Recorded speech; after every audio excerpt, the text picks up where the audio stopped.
Good morning, everyone. We'd like to welcome everyone to our Sunday morning Bible study survey of the Old Testament. Today is August 9th, and we will be diving into a new section of our workbook. If you're following along with us on YouTube, we are in the next section of our survey of the Old Testament. This is section 6, Wisdom and Literature. We're going to start off today with Job. With the continuity of our book, we will return back to the king lineage after the book moves through Job, and then it's going to go to Psalms and Proverbs, and then it's going to circle back. So just for those who are following along, that's the structure that we'll be following based off of the textbook author. From the Bible, we'll be in Job chapter 1. Will primarily be between 1 and 2 this week and most likely next week. So we'll be between those two. A brand new section.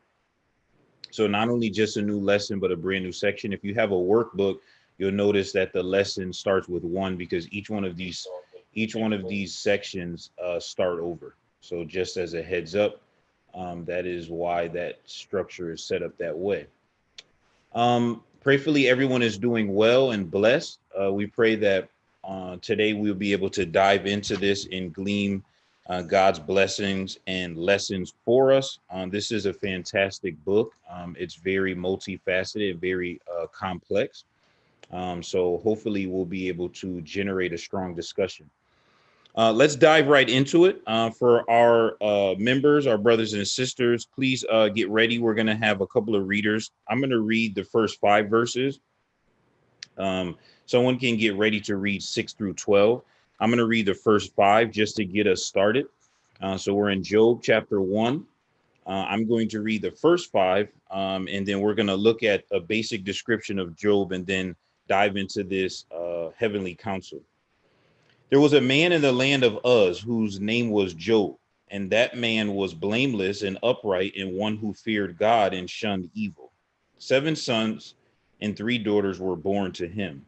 Also his possessions were 7,000 sheep, 3,000 camel, 500 yoke of oxen, 500 female donkeys, and a very large household, so that this man was the greatest of all the people of the east. Now his sons would go and feast in their houses, each on his appointed day, and will send and invite their 3 sisters to eat and drink with them. So it was when the days of feasting had run their course that Job would send and sanctify them, and would rise early in the morning and offer burnt offerings according to the number of them all.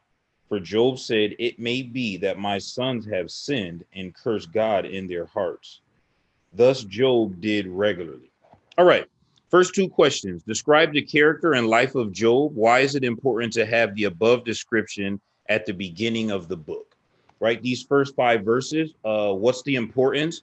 And just from your vantage point, just from these 5 verses, what is the characteristic and life of Job?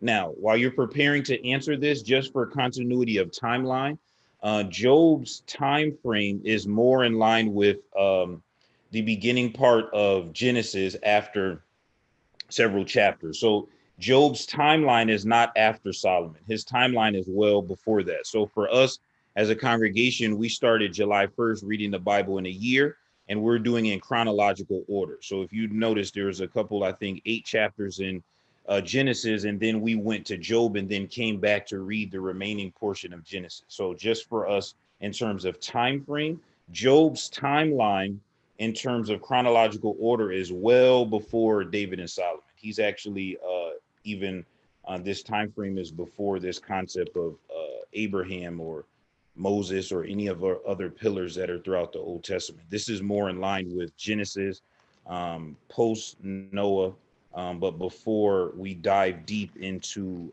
the lineage of the Israelite people, starting with Abraham. Okay, so with that time frame ironed out, let's have some comments. Describe the life, the characteristics of Job, and why do you think it's important to start this book off with this type of structure from these 5 verses? What do you think the author of this book is trying to establish for us in these 5 verses by giving us these descriptive points? And what's the life and characteristic of Job? Who'd like to answer that?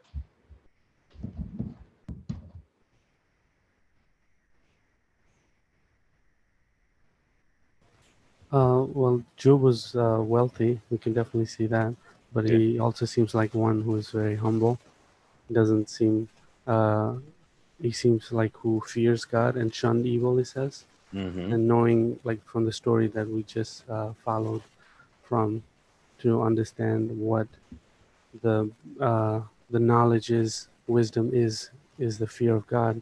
It seems like Job is a wise individual, and the part that stuck out to me was that Job not only prayed and offered burnt offering for himself, but also for the people around him, for his family, uh, so that he is very concerning of not only his faith but his the surroundings. Good. Yeah. So I agree. Wealthy is one of those things that we have here. It's hard for us to put into context if we're not farmers, but the number of these things should bring that wealth to us in our modern understanding of currency versus goods, right? These are 7,000 sheep, 3,000 camel, right? I don't know how much a camel costs, but even if it was only a couple of dollars, which is not, 3,000 of them will add up. And then remember, this livestock that he has can produce more livestock, right? So these are investment pieces that will continue. Then some other things that the brother mentioned were humble. So that's very good, right? Even though he had wealth, he was very humble. Look at verse 1. He was blameless and upright, one who feared God and shunned evil. That brought me to the next point of spiritual, right? This is before religious, right? There's no structure of the 10 commandments and things like that yet.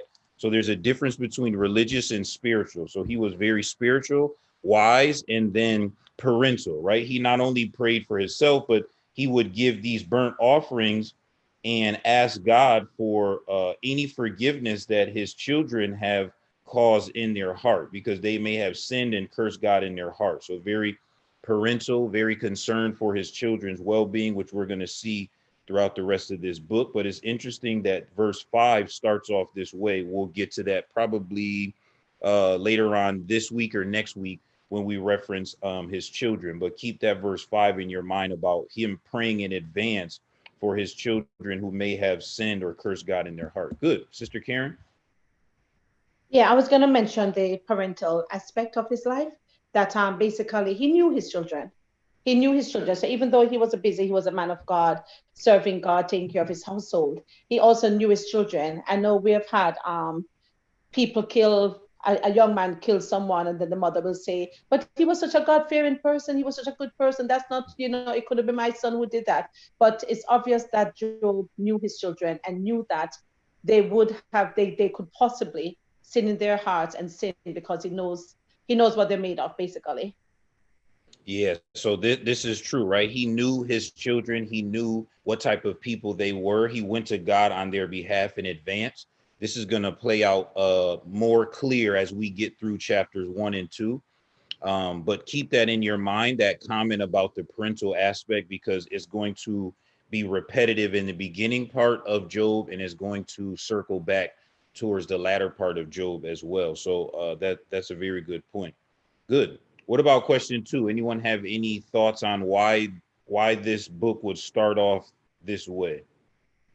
These 5 verses kind of gives a backdrop of who Job is, his family. Why would we start this book off that way?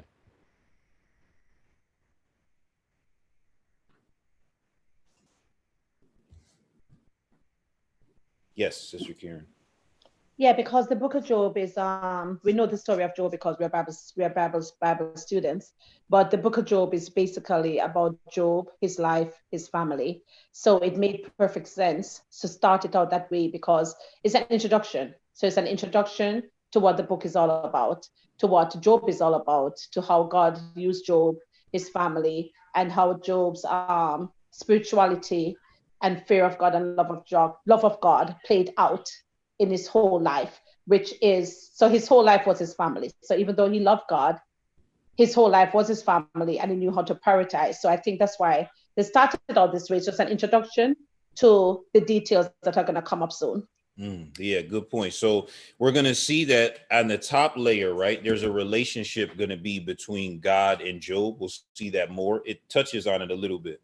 But then under Job, we have this concept of Job, Job's life, Job's family, Job's friends, right? It's going to go linear as well as vertical, both.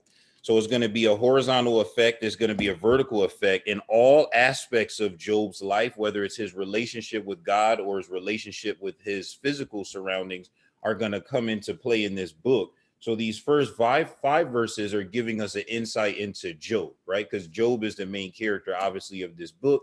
But it's important for us to see who Job is at the beginning, right? For the last several months, we've been looking at characters as they grew into a particular role. When we meet Job in this book, Job is already a grown man, a husband, a father, and wealthy, right? So we don't see him as a boy like David, see him as a child like Solomon. We don't see him growing into this maturity or spiritual awareness. When we meet Job in this book, he's already a grown man with responsibilities and already has a relationship with God. So this is a little bit different undertaking than what we've experienced in the past. So it's good for us to see, because if we didn't start here, my fear would be we wouldn't really know or understand where this story was, right? So we see it now because we know full well where the story is based off of, because it's based off of this understanding of who Job is and his surroundings. Okay, good. Let's have a reader read for us verses 6 through 12. First Job chapter 1, 6 through 12. Who'd like to read that? Brother David Mocktan, you still want to read that? Yeah, I can read that.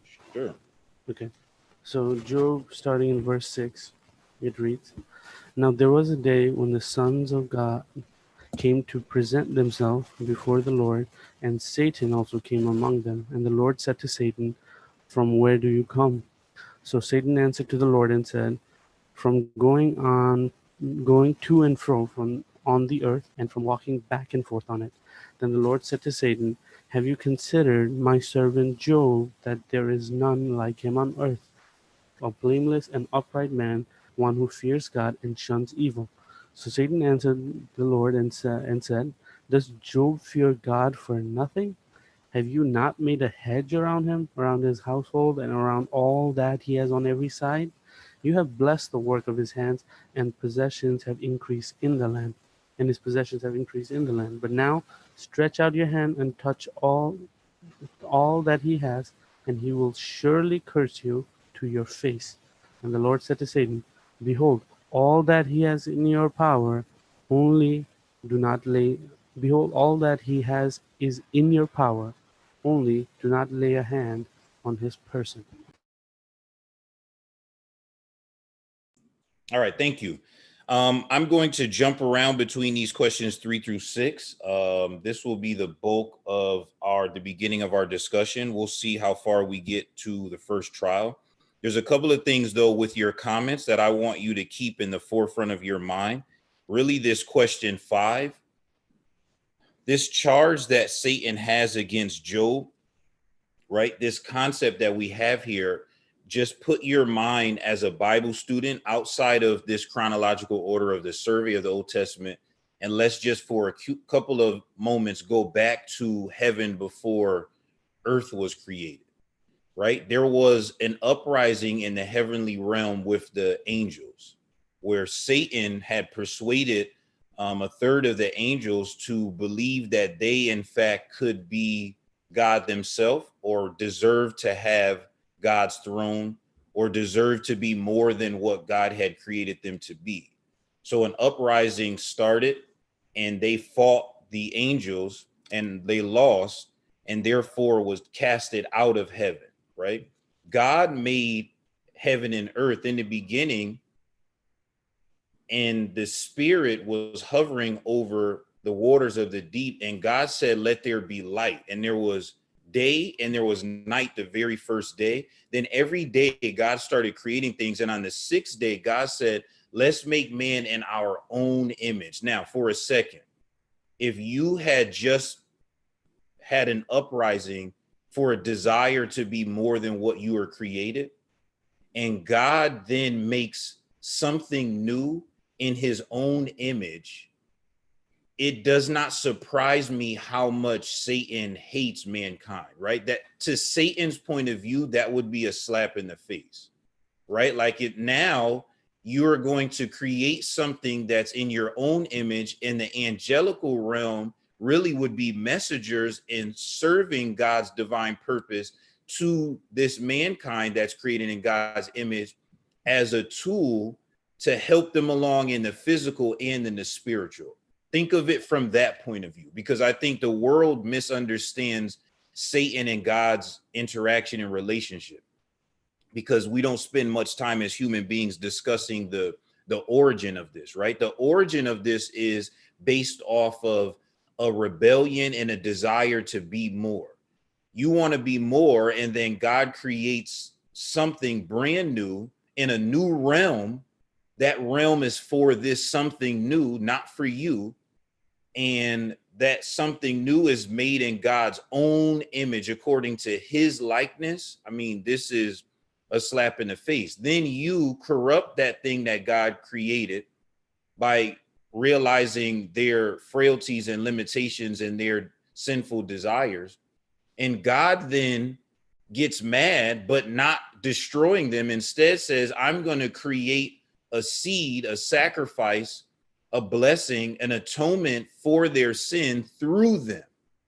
And again, this is another, from Satan's point of view, can be viewed as a slap in the face. Not only are you going to forgive them and sustain them and bless them, you're going to somehow get them back to you and ultimately forgive them of their sins through them, which makes no sense. And then in the future tense, again, we're out of chronological order, Jesus comes to earth, and not as God walking and talking, but through physical lineage. Just imagine just every instance of God and Satan's interaction and relationship, what God is doing for and through mankind, just boiling up in Satan more and more. So that's the relationship. So when Peter talks about Satan walking around like a roaring lion, seeking whom he may devour as your adversary, we have to understand that relationship of hatred that is in the embodiment of Satan towards humanity. And that brings us to this question 3. Since the name Satan means adversary, why is it such an appropriate name for this character, right? First Peter talks about this in its length, and this verses 6 through 12 alludes to that, right? That mankind in its creation, not necessarily thinking about you, but you and what you represent as an existence, is the natural adversary to a being that wanted to be more and wanted more than what he was created to be. See, so therefore, if you make something new in God's image, therefore, if I have that desire to want to be more and rebelled against the creator, and the creator creates something in his own image, naturally me and that created thing in his image have to be adversaries. That is just, we can never see eye to eye, because I already wanted to be more. So therefore, my idea of more is definitely not serving you, who I feel that you are less than, because you are in the physical and I'm in the spiritual. See, so therefore us and Satan, we can never see eye to eye, which is the sad irony spiritually, that God is going to put all rebellion in the same place for forever. The spiritual rebellion, Satan and the demons who are fallen angels, and the mankind rebellion who refuses to live according to their purpose. Remember, we looked at Ecclesiastes 12 last week, that the whole duty of man is to fear God, keep his commandments. And at the end, everything that we say or do will be judged based off of the life that was loaned to us. God's going to put all rebellion together. So Satan, who hates mankind, mankind who refuse to love God and keep his commandments, all will be in the together for eternity, which is a sad truth. So this adversarial concept of Satan, I'm glad that the book started us off in this section with this question 3, because I personally don't think of Satan all the time as my adversary the way the Bible verbatim tells me to. This is setting me up to think of that, because if you're someone's adversary and you're talking to a mutual third party, it's only right I'm going to throw my adversary under the bus. And that's what Satan is starting to do here. He's going to discredit Job based off of question 3, his already hatred for mankind, for every Job, not just for Job specifically, but for every human being, because of what they represent and because God loves them so much that he is going to give of his own self. God's going to give of his own self to save mankind. That amount of love that God has, coupled with the fact that I wanted to be more, coupled with the fact that I was able to pull mankind's heart and mind away from God, coupled with the fact that I know God is preparing a place for mankind, all those things equal, I have to be an adversary to them and I must hate them for all of my existence. That's where we stem from here.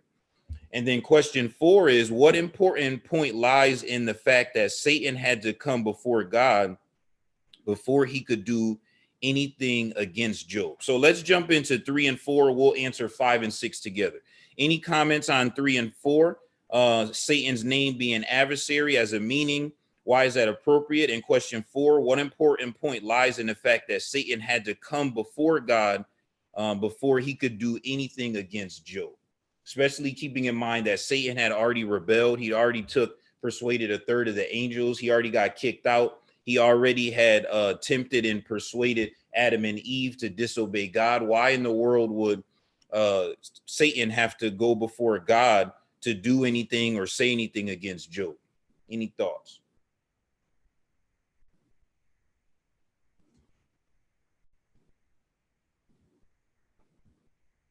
Why would he need to do that?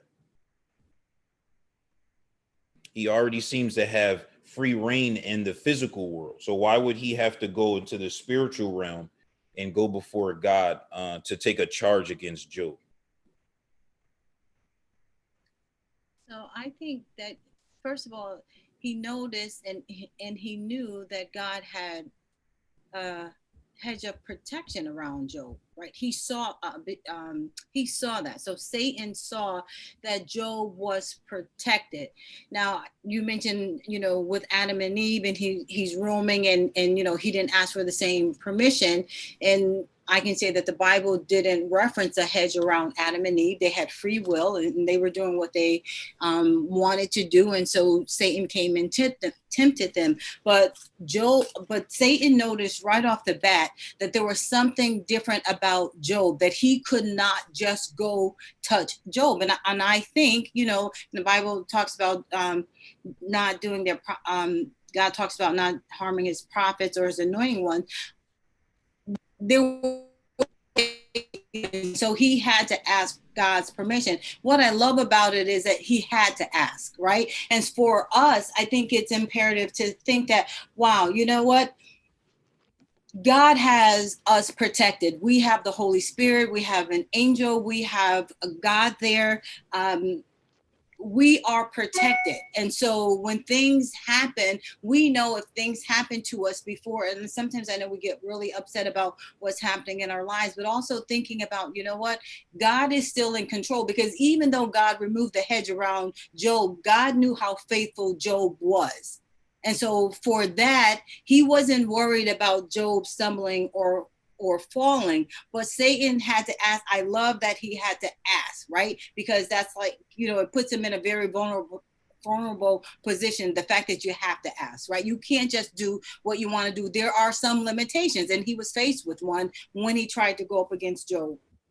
Yeah, there's a couple of great points there that circle back to these future questions. So think of her comment not only in these 3, 4, but also in 5 and 6 for later on, right? Because all of those points touch on this first and second chapter, right? This concept that's happening here, this interaction, remember, she first started off talking about the difference between Adam and Eve and Job. You're in a whole nother dispensation, right? Literally, the world is different.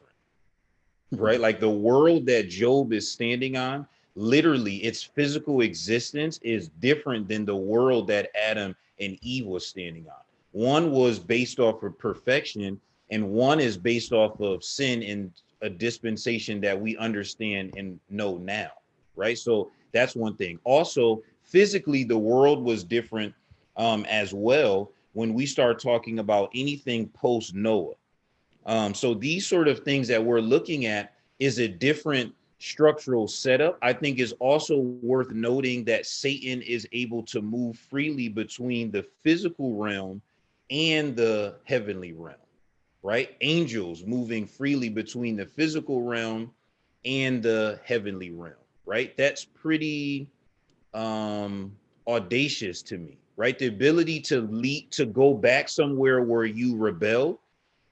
Just think of a physical kingdom, right? If I was just a member of a kingdom and I was able to persuade a third of the troops to fight back, we lost, and I'm able to go back and have counsel with the king, even if it's because I'm summoned.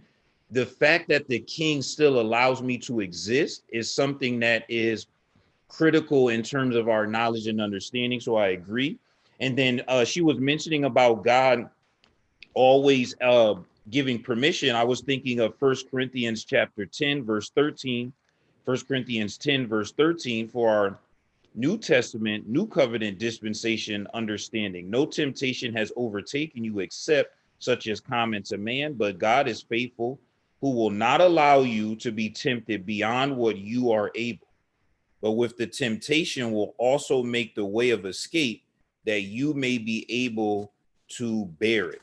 And then obviously the cross-reference verse that we alluded to, she alluded to, the verse it alluded to. If you have a study Bible, it may have brought up First Peter chapter 4, verse 8. Be sober, be vigilant, because your adversary, the devil, walks about like a roaring lion, seeking whom he may devour. Resist him, steadfast in the faith, knowing that the same suffering are experienced by your brotherhood in the world. So very good point, very good starting point. That 1 Corinthians 10:13, 1 Peter 5 verses 5 through, 1 Peter 5 verses 8 through 9, and this 1 Job 1, 6 through 12 all tie in together if you want to write those verses down.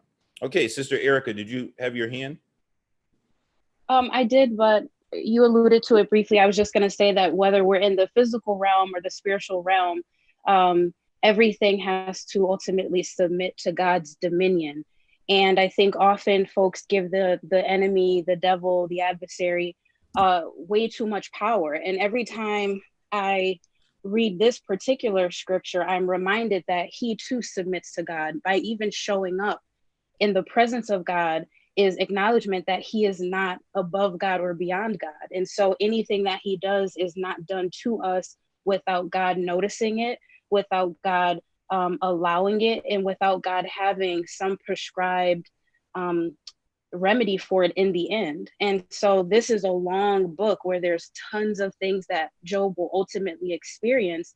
But what separates Satan from God is that Satan has to submit to God too. And if we would remember that, we would understand how not easy, but how effective the strategy is to crush him, because he is not total power, even though sometimes I think people, particularly in other denominations, tend to give him a lot more power than he clearly has. Yeah, I think of James 4, 7 through 8. James 4, 7 through 8 to her comment, therefore submit to God, resist the devil, he will flee from you. Draw near to God and he will draw near to you. Cleanse your hand, you sinner. Purify your heart, you double-minded. So I totally agree, is that concept that we have about God and Satan, the fact that Satan couldn't say, nah, I'm busy, so I'll see you next check-in, right? That is a concept of submission that even in rebellion must be acknowledged, that every single thing is below God. Right? God doesn't have to seek counsel with someone else. He is the counsel. All other things must seek his counsel, even in the sinful realm. Remember the demons legion? They couldn't do whatever they wanted to do. Remember when Jesus showed up, they recognized Jesus. People didn't know who Jesus was in that area, right? And they said, what would you have of us before it's our time? Cast us into the swine over here. They're asking for permission to still exist, right? We discount that as human beings because we're so frightful, and rightfully so, of Satan and the spiritual realm.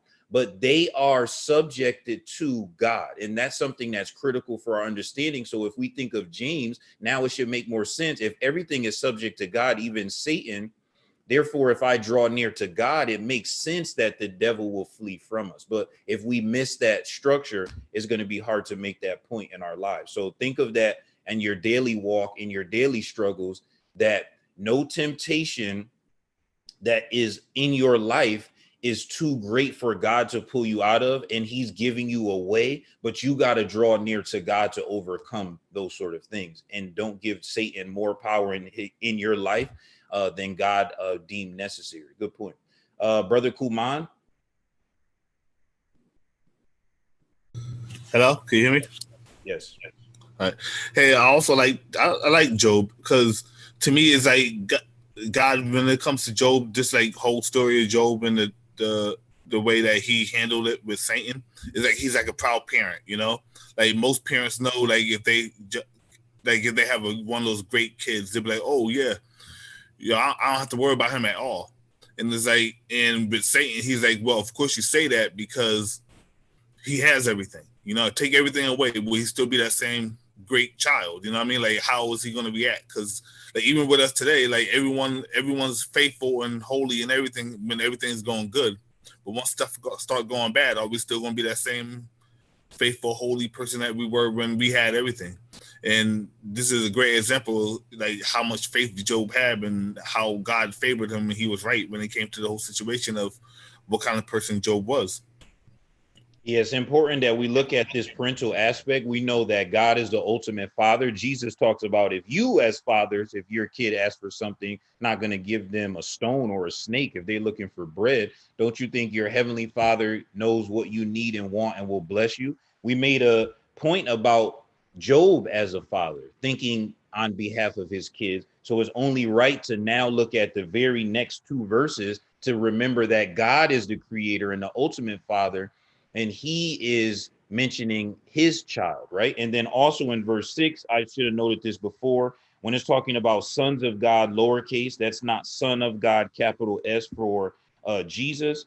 This is a whole different concept. But that verse, we were alluding to it, I should have spelled it out specifically. That verse, though, we were alluding to when we were talking about everything having to give a report to God, the angelical realm, even Satan. We went off down the path talking about Satan, but even those beings that were doing what God asked gave a report in verse 6, came to present themselves before the Lord, and Satan came among them also. So just want to reiterate that from that comment there. Good. Sister Karen?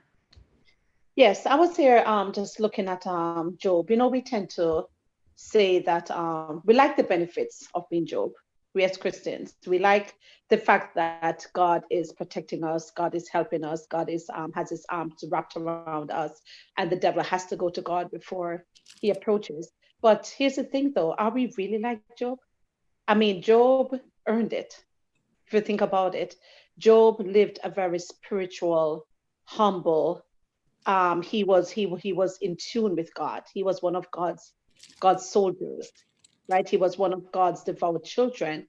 And I wonder sometimes if we look at Job's story sometimes, can we be more like Job? You know, I like the fact that God knew Job so well that God knew that it doesn't matter what the devil did. His servant Job is never going to falter. He's never going to fail. He's never going to curse God. Can God say that about us? You know, I think about Matthew 7:21-23. You know, Lord, Lord, how many things have I done in your name? And God said, depart from me, I do not know you. So I guess I am thinking about us today that we need to look at ourselves. Are we really like Job? Is God really going to say he knows us? Does he really know us? Are we really spiritually serving God the way we're supposed to? Because God knows. God knows everything. God knows his servants. God knows who belongs to him. You know, so I think we need to look at that aspect of it also, instead of just looking sometimes at the whole angels surrounding me, because we say it like a cliche sometimes. God is protecting me. God is always here with me. His angels are watching over me. Or we say it every single day because we know it. But then what's the other side of it? Are we serving God the way we need to? Does God really know us? Yeah, that is a good point to circle back with 1 and 2, verses 1 and 2, because it's important for us not to think of only Job at the ending, right? But are we thinking about Job in the beginning, right? Who he was already before. And then as we get through this over the next couple of Sundays, who was Job during, right? Like at the ending is the blessing, right? But we got to make it through the story to get to the ending. Some people don't make it through. Some people take their hand off the plow before the end of the story. Judas is one of them. The parable of the sowers is another example. That's why the Bible says, don't grow weary of doing good work. And then also with what she was saying there, 2 verses kind of stood out to me. One is, before we get too deep, it's probably best to read these 2 verses just to give us understanding. First of all, temptation, James chapter 1, 13. Let no one say when he is tempted, I am tempted by God, for God cannot be tempted by evil, nor does he himself tempt anyone. But each one is tempted when he is drawn away by his own desires and enticed. Then when desire has conceived, it gives birth to sin, and sin, when it is full grown, brings forth to death. Do not be deceived, my beloved brethren. Every good gift and every perfect gift is from above and comes down from the Father of lights, and with whom there is no variation or shadow of turning.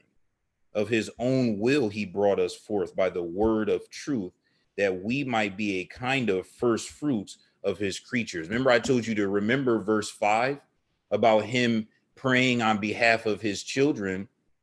When we start going through these trials, let's separate this concept between trials and temptation, right? Because Adam and Eve were tempted, and we realized, oh, that they wanted to eat that fruit. That's what we realize from that story. It's different. When we go to temptation of Jesus, Jesus had no desire to do any of the things that Satan tempted him with. That's the difference. Job is going through trials. There's a difference between temptations and trials. And turn with me to Matthew chapter 5. Matthew chapter 5. Let's look at 43 through 48. Matthew 5, 43 through 48. This is the Sermon on the Mount. You have heard, this is Jesus speaking, that it was said, you shall love your neighbor and hate your enemy. But I say to you, love your enemies, bless those who curse you, do good to those who hate you, and pray for those who spitefully use you and persecute you. Extremely difficult. That you may be sons of your Father in heaven. Think of verse 6 about the sons of God. For he makes his sun, S-U-N, rise on the evil and on the good. Blessings. We just read that from James. And sends rain on the just and on the unjust. Trials. We're about to read that through Job. For if you love those who love you, what reward have you? Do not even the tax collectors do the same? And if you greet your brethren only, what do you do more than others? Do not even the tax collectors do that? Therefore, we shall be perfect, just as your Father in heaven is perfect. That verse 45 is critical in understanding, matching with James, the distinction between trials and temptations, because if you equate that rain to temptation, then that verse, which is Jesus speaking, contradicts James, because Jesus is saying that God sends the rain. Trials and temptations are different. So sometimes we may be successful in temptations, but then fall away through trials. The pandemic is a trial. Everyone is going through that. That's not a temptation, right? It doesn't matter what your spiritual desires are. You're all impacted by that one pandemic. Now, that trial could produce temptations in your life, right? And that's what Satan is going to try to do. And even sadly, Job's own family and friends are trying to do. But that concept of, can you remain faithful through both trials and temptation, right? That's a question you have to ask yourself as you work out your own salvation in fear and trembling. Because when we start talking about David, talking about Job, talking about Abraham, talking about certain characters where the Bible makes a verbatim call to spiritual excellence based on the relationship they have with God, we have to ask ourselves, do we have that type of relationship, right? And this is one of those things. So again, keep those verses in your mind. We'll probably circle back to those, that Matthew verse and the James verse, because I agree with that comment is we have to put ourselves in these situations of this Job book to see, before I even get to the trials, am I even like Job in the first 5 verses? If I'm not even like Job in the first 5 verses, I have some work to do. So good point. Fritzinger family? Unmute me. Yes. Okay, so I think you just summed up, I think what I was trying to say was that our relationship with God isn't exclusive. I mean, it's and close. We can have a relationship with Satan too if we so choose it. But we are created. We bear the image of God, and Satan thinks this is a big fraud. I think that he wants to show God that if you break the relationship between righteousness and blessings, that man, this will expose man as an unrighteous group of people, and so like you said, if you serve God and you get blessed, you get something out of it. Satan thinks that's a phony relationship, and he wants to try to prove it. But in this case, as the story unfolds, you'll see that Job goes back to God, and we have the opportunity to go back to Jesus and continue our relationship with God. Good. So that concept. Saying what you said before. Yeah, sorry to cut you off. Yeah, that concept of redemption and forgiveness, that's also something, good point, we need to keep in the forefront of our mind as we go through this study. So very good point, right? Because Job has the opportunity to make it back to God. We have a greater opportunity now to make it back to God through Christ Jesus. So that's true. You have to keep that right in the forefront. Before we even get too deep in this, we got to keep that redemption, that forgiveness there, just as much as we have to keep those other verses about Satan and about us and about our relationship, temptation, trials. All these things are good foundational teaching for the rest of this book. Good point. Sister Donna?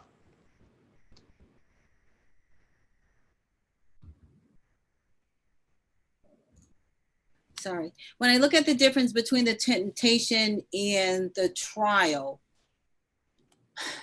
generally a trial is something that's out of your control, that it happens to you. It is something that upsets your universe, if you will. And so what happens in that trial to you can cause you to lose faith and hope in God. It can cause you to curse God. It can cause you to walk away from God. Now, some people feel like I have a trial and I'm questioning God. I'm walking away from what God wants me to do. Because I think it's a difference. And I think we like to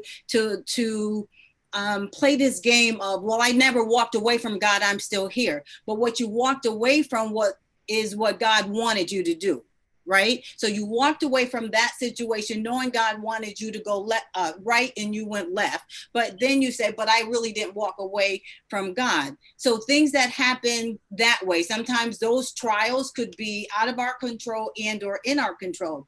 Then when I look at temptation, and I look at that as, okay, what is temptation? What does that actually mean? And so it's like you are being presented with something that basically you want. And when you fall prey to that, it is somehow a benefit to you and or pleasurable for you.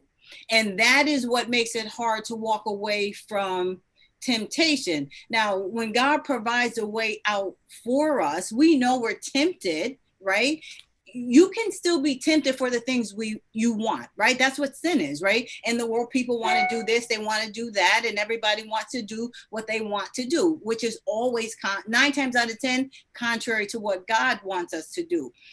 Those who are able, and when I say able, I don't mean as a crutch, right? So someone said, well, I wasn't able to do it and I fell prey to it. That's not what I'm saying. But those who actually walk away and say, I want this, but I'm not going to go go for it because I know it's against what God wants for me, which is why when you were reading James in chapter 1, at verse 12, when it says, blessed is the man who endures temptation, for when he has been approved, he will receive the crown of life, right? So it doesn't mean he's not tempted, doesn't mean he doesn't want it. He really, really, kids sometimes say, I really, really, really want it, right? They really want that thing, right? And so you try to talk them out of that. So it is the temptation itself. Yes, you can recognize and you can say amen, because yeah, I want it. It's a benefit to me. I think I'd like to have it. But you know what's greater to me is the end of my life. And so you're going to get that crown that's talked about in verse 12 if you walk away. Then you have those trials that come, and they come to all of us. It is, what do we do with those trials? Do we walk away from that situation because I don't want to do that. I just don't want to do that. And then we say, but we really didn't walk away from God. We're still here. So I think, and when people say the devil made me do it, they say it very casually. And I don't think that if they understood the magnitude of what they're saying and doing, they wouldn't take it so lightly. Like, it's not a joke that the devil made you do it and you think, okay, that's cute, and now you can move on. You really need to consider that, and you shouldn't want the devil to make you do anything.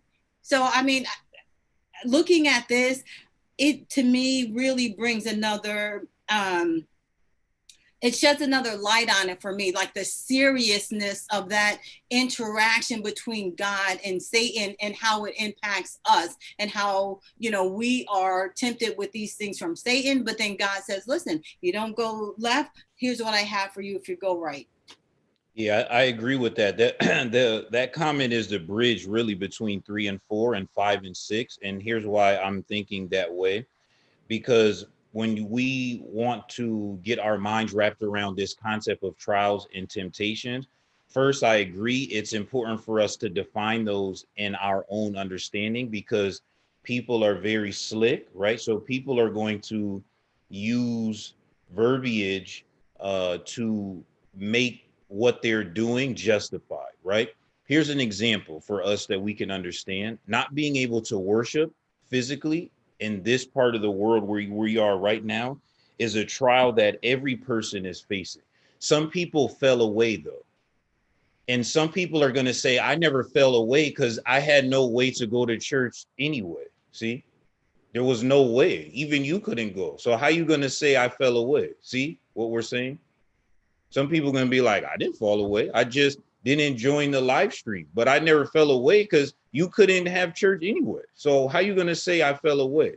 See what we're saying, like that, the difference, like how a trial could give way to a temptation that can pull you away from God, right? When we start thinking about relationship with God, I want us to think about a relationship with a physical person.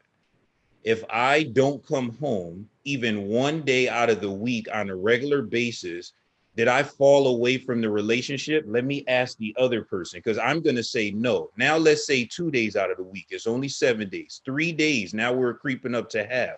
4 days. What if I only come home one? What if I don't come home for 6 months?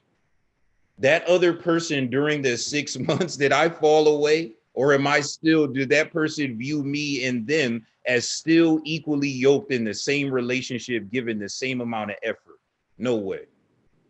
So when we look at those things, that's what we're talking about. And that's why I say it's the bridge, because Satan's charge against him is he's godly because he have godly blessings. He have affirmation, right? When you start talking about a physical relationship, there's a famous book that talks about love languages, right? Of course, you are in a good relationship if your love language is met. That's what we're saying. I mean, but if your love language wasn't met, that's when you start getting for the worse, not for the better. See, the for better and the worse are the vowels. See? So if my love language isn't met, I don't see any affirmation to that love. then Satan's charge is, then Ellis won't be faithful to you. Because what does Ellis have to be faithful? Satan knows the difference between God and Ellis. God remains faithful even when Ellis remains faithless, according to John's letters. But Satan knows Ellis is not that way. Ellis doesn't even remain faithful to Ellis. See? So Satan's point is, if you stop blessing Ellis and giving him physical affirmation of his blessings, he will naturally start to doubt his relationship with you as God. If you remove the ability to worship, naturally people aren't going to worship. That's what we're saying. So people are going to think, maybe God don't want me to worship. Maybe God is punishing the earth. Maybe, and people's mind will start going all in things instead of Sunday morning. We need to, no matter what, remember Jesus' death, burial, and resurrection. See, because now our mind is pulled away from the truth to what we're going through. That's what his charge is. So he's saying, if you pull Ellis's mind away from you, he'll be so consumed with what he's going through. I'm telling you, this guy is going to leave you. That's what his charge is. His charge is, you've blessed Ellis so much that the blessings are a hedge of protection around him. If you remove those and he's forced to act like you in your image, he will fail, because you look to your left, your right, up, down, and said, what? I have to give of myself. You said, if I needed something, I wouldn't ask any one of you. You said those things. Ellis doesn't speak that way. Ellis is dependent on you. So if he feels for 1 second that for whatever reason you and him are not on the same page, Satan's charge is he will leave you. That's what he's saying there. So when we look at those things and we start talking about the distinction or the difference between trials and temptation, trials that can become temptations or things that we're tempted with and we're actually pulled away, look at what Satan's charge is to Adam and Eve. God lied to you. He doesn't want you to be like him. And I know you want to be like him, because God gets to go and come as he please. He gets to come down here and leave. And I bet you probably been wondering, man, I wonder where God go. You know how I know mankind felt that way? Look at the Tower of Babel. Their point was, God not going to leave us down here. We're going back to where we supposed to be. See how Satan knows mankind? So they start building through technology. They start building, and God looked down and said, what? Look, they'll come up here. So people are not stupid because they're made in God's image. What Satan is saying is, listen, I'm on an uneven playing field with you because I know your creator better than you, and I know you better than you. See? So Satan is saying, I know you. If God takes away these things, you'll curse him and you'll die. Then you'll be with me. And Satan is basing that off of experience and statistical data, right? He has enough wins in his belt to say, I'm going to always bet against mankind. But to some of these comments that we've been making towards the second half of the class, will we fall victim to that? Will we be a statistic? Socially, we talk about that in this country, not wanting to be a statistic or being treated as a statistic. But do we talk about that enough spiritually? If God is saying most people are going to fall away or never come to me, do we want to be a statistic? If Satan is going to say, listen, I'm betting that every person will curse God if he take away his blessing, do we want to be that negative statistic? So I agree with that comment, is that, do we want to give the enemy a foothold in our lives, right? Or do we want to have a foundation like Job, so that when trials and or temptations come our way, we already have a spiritual cachet, a spiritual well-being built up in our walk through Christ, that we would be able to withstand the temptations, the snares, the trials, and the tribulations. So very good point. All right, anyone else? Question 5 or 6, anyone else? Any comments on this before we move on? This is Satan's charge and the nature of his trial. What is Job being tested? What of Job is being tested? Sorry. Anyone else? Yes, Brother Kurt. Yeah, I really just kind of wanted to go back to some of the points you were making about Satan earlier, you know, because when you look at this, like Satan is actively pursuing, you know, people, right? He's actively pursuing situations to discredit man. He says he's been walking to and fro the earth. So he is actively pursuing us on a daily basis, right? To bring us before the Lord and shame us, right? And ultimately, Satan, this manifests itself not in like the image of a guy with a pitchfork and horns and things like that. It manifests itself in the things and the people around us, right? So when we go further into Job, we see like how his friends tempt him, how his wife tempts him. He loses everything that he has. But, you know, when we think about ourselves as Job, we have to think about what happens when all our situations get touched, you know, and understand that Satan is actively pursuing to ruin our lives and ruin our testimony. You know, I think that just, you know, for me, when I look at the context, like, you know, the back and between God and Satan, you know, this is his job. So this is his only and daily. And I think that look at it like that, and be sober and know that we really have to always be on point, because the little things are how he gains access to our lives. Yeah, I think it's critical to understand that last week I was mentioning this quote from a TV show that the rot sets in the little things, right? Those sort of things, you fall away in the little things. Very rarely is there some monumental thing in your life that happens to you and you say, because of that thing, now I'm out. That happens in both physical relationships and spiritual. More often than not, those things have been brewing, and that monumental thing gave you the opportunity to do what you were already thinking about doing. That's what it's saying, right? So if Job, I mean, we're spoiling the story, thank God, because we want to know how this worked out. Job is already going to be able to withstand these things because in the little things, he had already built up his spiritual well-being. So when the trials and tribulations came, I think about Galatians talking about putting on the full armor of Christ. When those things happen, I'm already equipped to deal with those things because I've addressed them in the physical, where that even if my own family denounce me or God, I won't, right? And that's critical when we get to verse 21. He's going to start his trial and tribulation off with that quote. So I agree with that concept because it's important for us, again, to dig deep into our walk, our relationship, to think about, are we viewing Satan as an active adversary?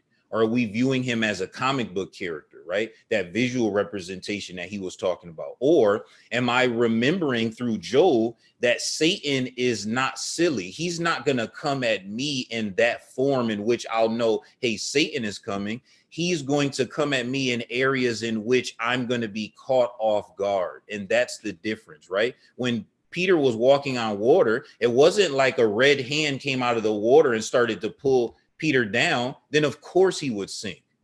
But the wind and the storm and the waves is what drew Peter's attention off of Jesus. And he started to look around and notice what he was doing was supernatural. And I think that's a good visual representation if we needed an example of how we get pulled away. Sometimes we're locked in, but the wind, the storms, the waves, just for a second, we turn our eyes. And when we turn and look at how bad things are, then we start to sink. And that's something that we have to think about to ourselves. Do we give Satan that power to turn our glance over? Or even if we see the madness around us, can we still have a laser focus? Yes, Sister Erica. I think it's also important to note that while we walk into our temptation, we can fall into our trials. And so when James says, count it all joy when you fall into various trials, knowing that the testing of your faith produces patience. And, you know, we can go on and on, but let patience have its perfect work, that you may be perfect and complete, lacking nothing. I think about Job's story a lot in my own life as I seek to decipher the trial from the temptation. And though there's so much that will overtake Job, he walks or he falls into this trial being selected.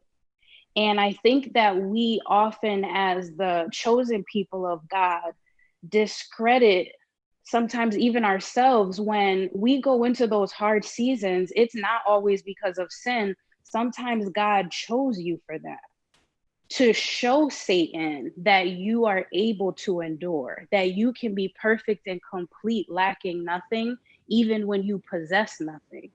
And there have been times, more so in my adult life, where I've had to truly thank God for the trial that I fell into, right? When things were going great and life was like hitting on a whole nother level, and then something smacks you in the face that causes everything to unravel.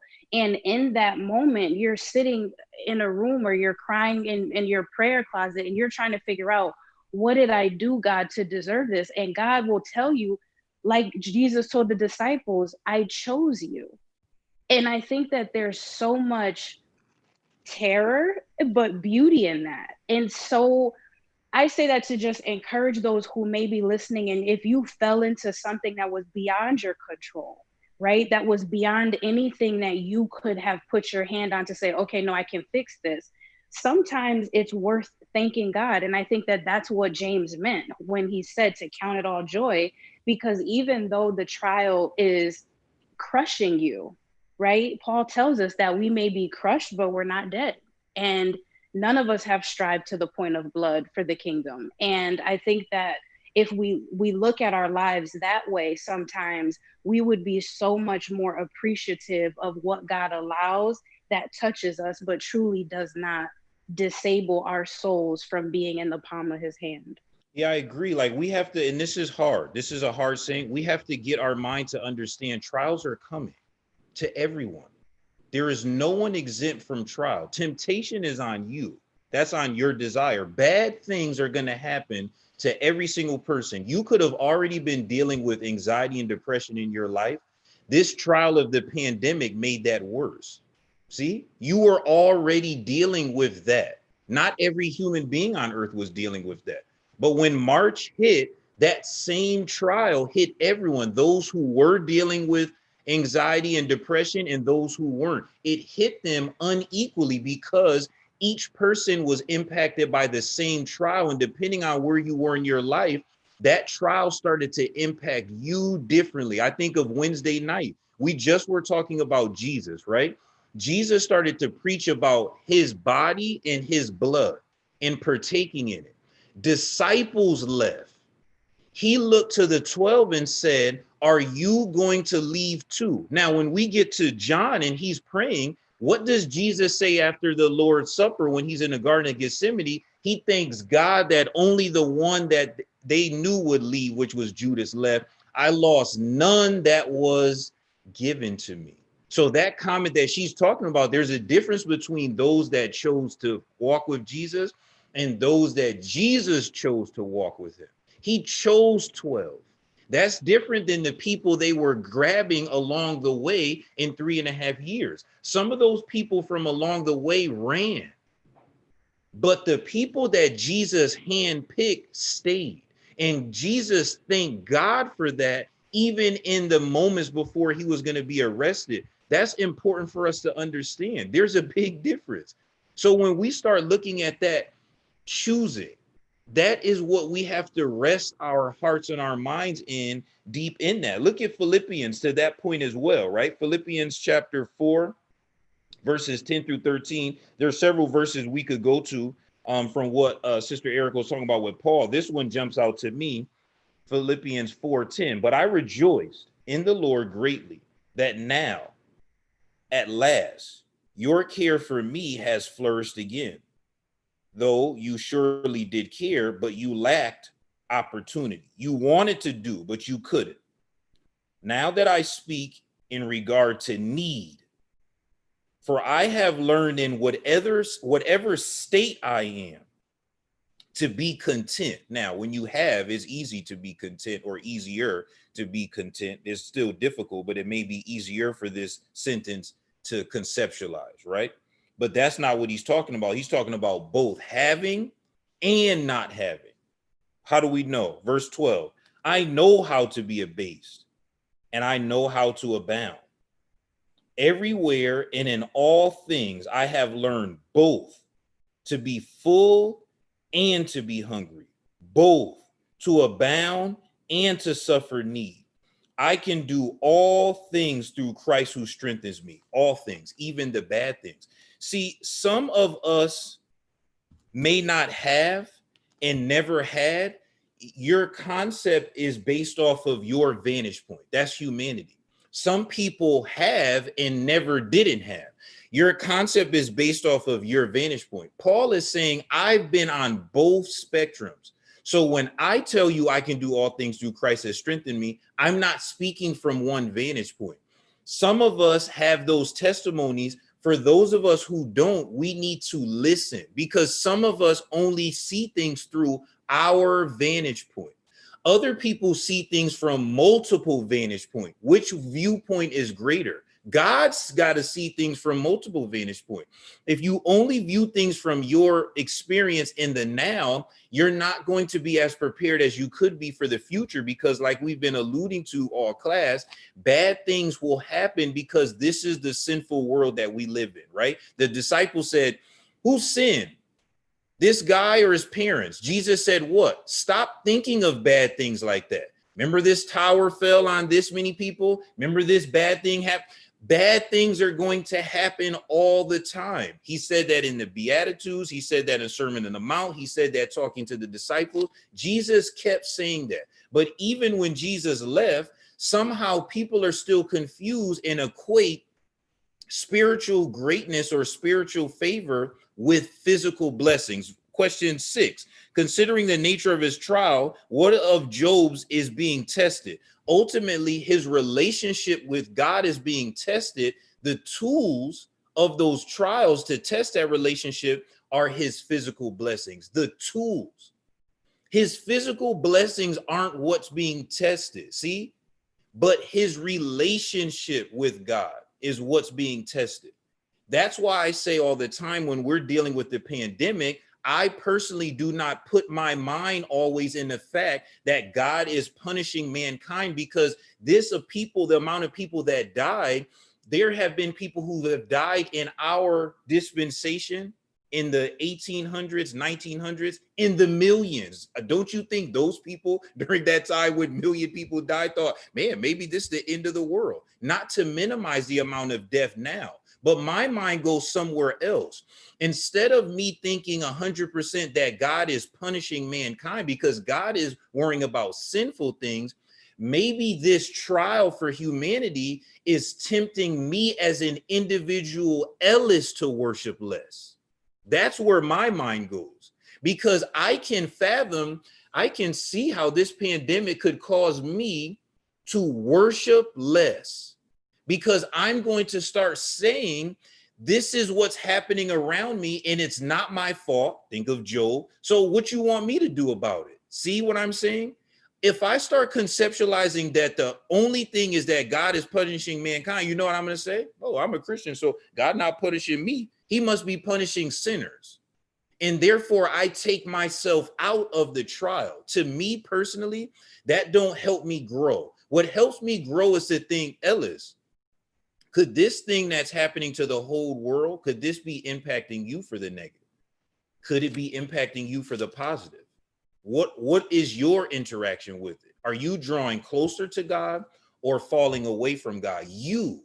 See, if I wrap myself up in what everyone else is doing, I lose my individual relationship with God. And therefore, some of the sin that I start doing more rapidly during this trial that we're all facing, I put it under the guise of This is just the world around me, and this is just the current surroundings. I can't do anything about it.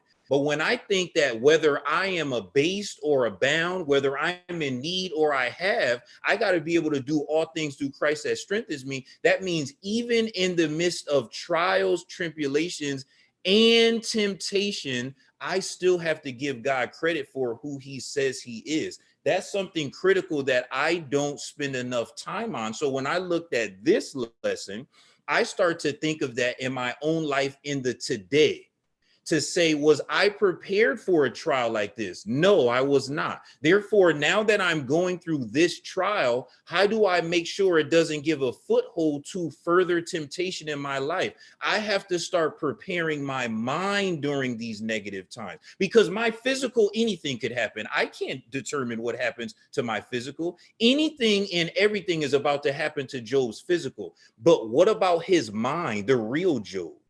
See, that's where Satan can't take. We learn that from Romans, that no created thing can pull Job's mind away from God except Job himself. The physical, Job has no control over. Ellis don't have control over physical, not even his own physical body to a certain extent, but his mind.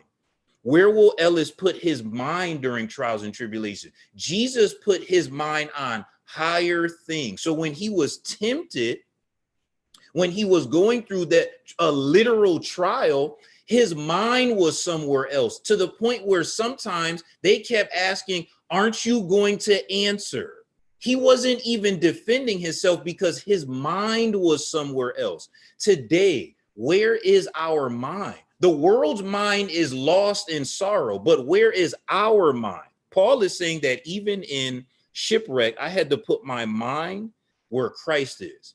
Even through physical blessings, I had to put my mind where God is. Because if my mind goes down to my physical surroundings, I'll sink like our brother Peter. So just keep that in mind with what we're talking about in this class as we go through next week. Keep that concept this week. If you can read chapter 1 and go into 2, where is your mind? Right? Too often we give Satan the keys to our minds and then we ultimately lose. But if you can protect your mind, that's the difference between David and Solomon. David kept his mind so that when he was reminded of the sin that he did, he put his mind back to where God was. Solomon allowed worshiping other gods to take his mind away from God, his heart away from God. That's the difference. That's why God said David was a man after my own heart, because even when physical sin happened, emotional sin, spiritual sin, he put his mind back and tried to get back to me. Solomon started worshiping other gods. And that's something that I have to think about today. Am I going to slip and fall every day? Yes, the Bible teaches that. But will I put my mind back to God and strive to be in a relationship with him? Or will I allow those physical things to pull me away? So those concepts, right, that we're looking at, those are the things that I would implore you this week to wrestle with, because chapter 1 and 2 are great bases off the foundation from this class, right? There's so much that is laid out from everyone's comments and observation that I feel like if we reread 1 in our own time this week and read 2 with the basis of the comments today, it will help us move our understanding through based off of these questions. Because next week, when we look at his first trial, we're going to see what Satan is actually going to go after first, because first matters, right? So what Satan goes after first in Job's life is going to be critical. It's going to give us understanding and insight of how Satan sees Job in an individual sense, but also how Satan sees mankind in a collective sense. And that's where I want us to put ourselves in this story, to think about each one of these trials. My Bible has the header of assault. Where do we fit in? How would we react to those? So we're out of time here. I know we have 2 hands. If you can hold your comments of the Fritz Singers and Brother Kurt for next week, just write those down if you so we don't forget, because I like to start next week's class off with comments, because I believe that when we go into 7 and 8, it's still the same basis of what we're talking about through 3 and 6, and really questions 1 and 2. But it's something that is very important for us to dive into in the now, right? This book of Job is something that is extremely complex and is worth diving into in your Christianity and wrestling with your own salvation through fear and trembling. So next week, we're going to start off with Fritz Singer's and Brother Kirk's comments. We're going to read 13 through 22 of chapter 1. The lesson concept for this week is faith, strengthening faith through trials. So please take a look at that. And let's do a good job this week of time management if we have time to reread these chapters and see what God has in store for us. Okay, thank you for everyone's attention in your Bible reading and your comments. We'll end this session here, and we'll start our worship session right now. If you can join us on YouTube and Zoom